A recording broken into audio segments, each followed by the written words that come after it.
Hey, Fareed, do you know what this means right here? Lemons? This is an award that certifies that your car is an absolute shitbox.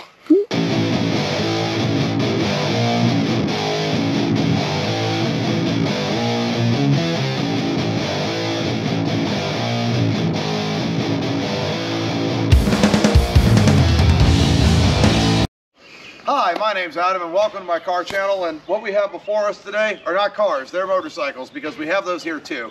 And today we're going to talk about two very different kinds of motorcycles that I have in my collection. The first one being this brand new, to me anyway, 2020 Yamaha Bolt R-Spec. This is your cruiser style motorcycle. It's meant for more long distances. It's a great commuter. It does everything well in very many ways. And the contrast of that is this. This is my 2006 Suzuki Savage, modified as a Ryca Cycles Custom Cafe Racer. And what I love about this bike, we're gonna start here. This bike right here embodies everything that is special about the old school British cafe racers. It even looks like one. I get people coming up to me all the time. Is this a Norton Commando? Is this a BSA S1? No, it's a kit bike based on a Japanese motorcycle, which means that it works from time to time, which is also very handy. And both of these bikes have absolutely no business of being in the same collection with each other. This bike is powered by a 650cc air-cooled single-cylinder engine that has 4 valves per cylinder. We're only talking one here, which is insane that it has that. It has a 5-speed transmission. It has a belt drive that is stock from Suzuki. Basically anything that you see on the bottom of this motorcycle is the way a Suzuki Savage would have come from the factory. Everything on top, this is all ryca. Now, I should probably explain to you what ryca is. Ryca was a kit bike company started in California a little over a decade ago, where two guys thought, you know what, why don't we do all the hard fabrication work and we'll send those parts to people and they could put the bike together in their own garage.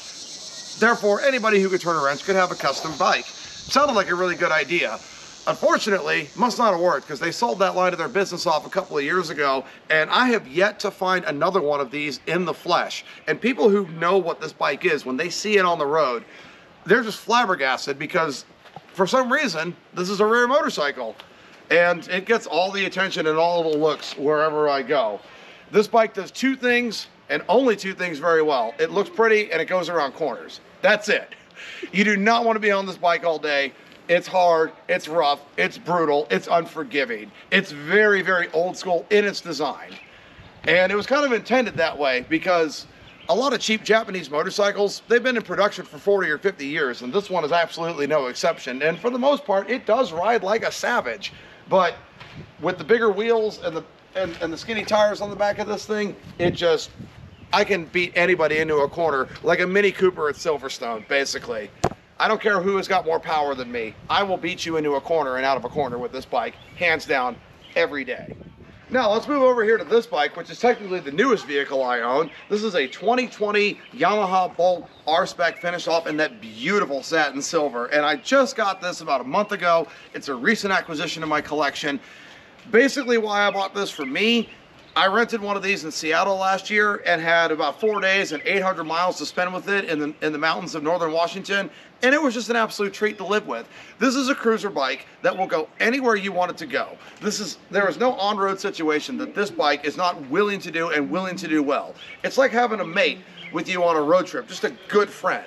And the price of this bike is about half of what most cruisers are out there on the market. These bikes are under 10 grand new, as I mentioned in another video earlier.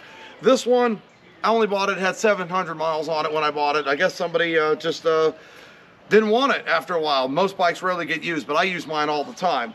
This is powered by a 950cc fuel-injected air-cooled bike. Yes, that's also why it's so affordable. It has a 5-speed transmission, and it has a standard belt drive. Now this bike, unlike the Ryca that we just saw over here, this bike is 100% completely stock. I have done nothing to this. Like I said, just bought it over a month ago. I've ridden it to work, I've ridden it on long trips, I've ridden it to the grocery store. There is just nowhere this bike won't want to go. And it will do it every day, flawless and easily.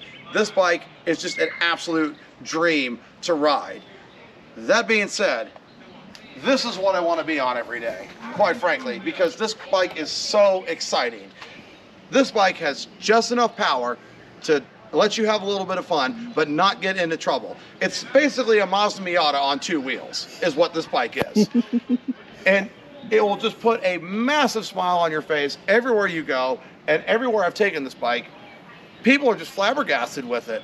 I parked this thing at a bike meet about a week ago next to a brand new Harley Livewire, and the guy on the Harley Livewire was like, wow, there's something you really don't see every day. And I'd say his bike's about as rare as mine. Right.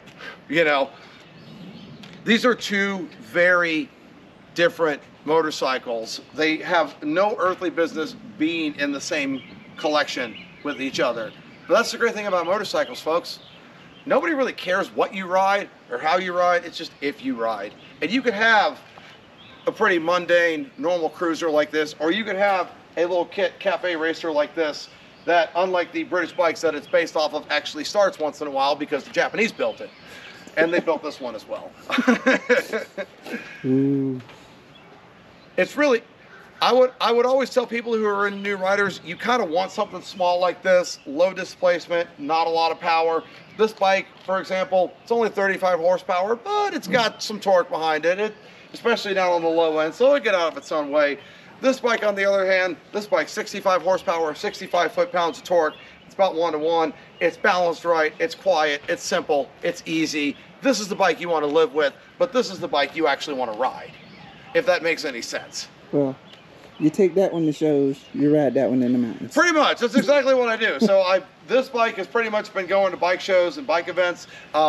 If you are local to the Atlanta area, it will be at Killer Creek Harley Davidson next Sunday for their big bike and bikini event, and I think you know why I'm going to that. I have to work this. Tell us, Adam. I have to work this Saturday, so this is probably the bike that I will ride to work, because I have ridden this bike to work several times, and in town, on the freeway, it will do all of that, no problem. It's fuel injected, it's brand new, it starts right up, it's easy. This has a carburetor. This bike is temperamental as all hell, even in the middle of summer. It just won't go anywhere until it's warmed up, and I'm not bothered. I'm not bothered at all, this bike. This bike, you have to baby it. You have to be nice to it. You have to get it to where it's happy to get the best out of it. Versus this bike, you just turn a key and go. It's basically what we have here. So, I hope you've enjoyed this video. Please like, comment, and subscribe. There'll be more videos coming as soon as possible.